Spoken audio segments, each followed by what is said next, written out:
Hai să-ți arăt o afacere locală, creativă. Eu sunt Roxana de la Livespot și susținem antreprenoriatul ieșean. Bine ai venit la Creativa Bijou! Eu sunt Mădălina, fondatoarea brandului Creativa Bijou. Adună în acest magazin cele mai frumoase bijuterii pentru doamne. Mădălina, care a fost momentul sau evenimentul care te-a inspirat să începi această afacere? În 2013 am dorit să mă reprofilez și m-am apucat de bijuterit, de confecționat coliere.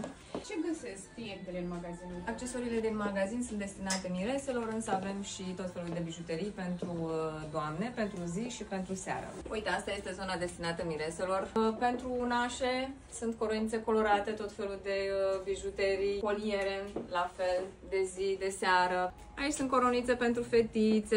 Prin ce sunt unice bijuteriile Creativa?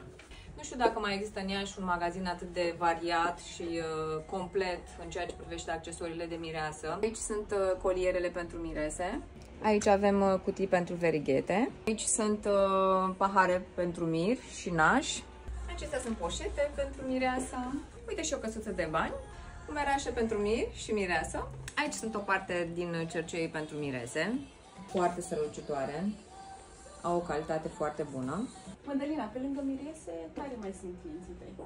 Majoritatea doamnelor și domnișoarelor care vor să caute bijuterii de zi cu zi sau pentru seară găsesc aici foarte multe și diversificate.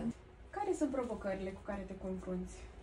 Perioada de post, atunci când nu se fac petreceri, la noi scad vânzările și în fiecare an treaba asta este o provocare, însă îmi pun creativitatea la treabă și atunci mă apuc de făcut aranjamente de Paște, de Crăciun, de primăvară. Ce întâmplări amuzante ai trăit?